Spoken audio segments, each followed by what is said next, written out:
Greetings, welcome to World of Monsters. I'm Monster Master Arthur, and today we'll be working on this sketch of the week. We'll be working on a Jabberwocky. This is due to a request by YouTube user Daxel101, so thank you for the challenge, and quite a challenge it was, considering I wasn't even sure what a Jabberwock was. So looking into its description, I found that it has sort of a fish-like head with whiskers and antennae. It also has wings and talons, a tail, a long neck, and overall sort of dragon feel to it. So I consider it a really cool sort of mix of different things and what it means and what it is as an aspect of Alice in Wonderland. So over here I decided to put it on a stone. Being these sketches rather than what I'd call finished drawings or something, it is quite a challenge to put in a full creature like this in a simplified manner, and I can always zoom in and just do the head or something like that and kind of blur out the back of the body, make it more of a sketch of concept art, but I want to fit in the whole thing, and that's where it becomes a real challenge too. As you can see, I went first with the different tail movement to it, and then I went with this one, which isn't great for the eye movement, but I sort of like the squiggly, distanced flow of it. And something I haven't mentioned yet about this sketchbook that I've been wanting to say in these videos, and I'm not sure if I said this already, so if I have, bear with me, but I don't think so. So I appreciate this sort of sketchbook rather than a flat papered, kind of a smooth flat papered sketchbook, because the grainy texture of it limits what you can do and how detailed you can get. So if I wouldn't have this kind of textured feel of the paper, I know I would just go too far with the details according to what a sketch should be. And this kind of limits me. So I really enjoy that, and I also appreciate what the texture does for me, such as with the previous Hydra drawing that I mentioned to you guys, and even in this one, and in other sketches that I've done in this sketchbook as well. It helps to see and to create new textures. It helps like teach you something, and it's good to learn something new in every drawing or sketch that you do, in every artwork, kind of challenge yourself in a new direction, in a new kind of side of things, and discover something that you haven't yet within your ability. And that's the point of these challenges. And again, in the sketchbook helps actually me find certain textures and feels that maybe I would not necessarily look for or think of when I'm kind of rushing myself to do these. And I do kind of feel rushed when I do these because I'm filming them, and I don't like to be under too much light and under the pressure of the camera, even though I can stop it at any time and continue. I don't know, the pressure is there. Maybe I'm still new to it and it'll go away eventually. But either way, in that rushed kind of sense of things, the sketchbook really helps in helping me discover something different. So that's really cool.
If you notice the charcoal pencil, I think the one I'm using is one of the softer ones, and maybe it's a cheap brand, but it kept breaking and it's getting quite annoying.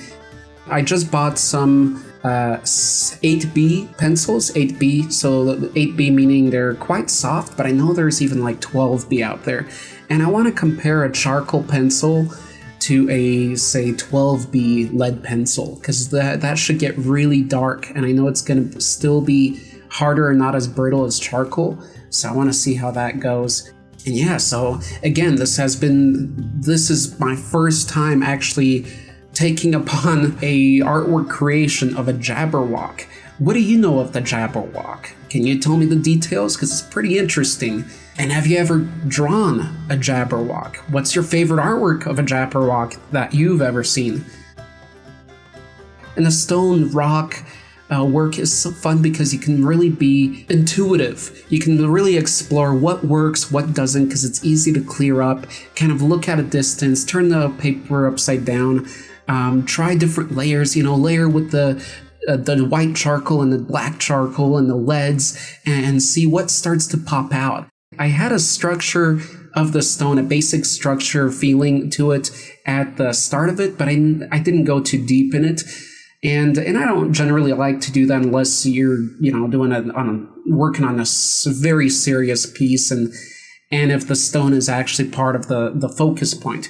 And I probably overworked this one as well, but I did get a little carried away and I had fun with it because I was just working on different crevices and pulling out certain angles, receding different other ones, and seeing what kind of feeling I get from it out of this work. Just take a moment and look back and see, okay, where is another corner, where should it recede again, and where should a shadow be, and all this stuff, and what kind of lighting should be where, and where it should be glossy and where it should be rougher. And that's really kind of fun, and you can play around with all your tools here, as well as the Tortuga, which is basically a rolled up piece of paper that you use to blend out and smoothen graphite.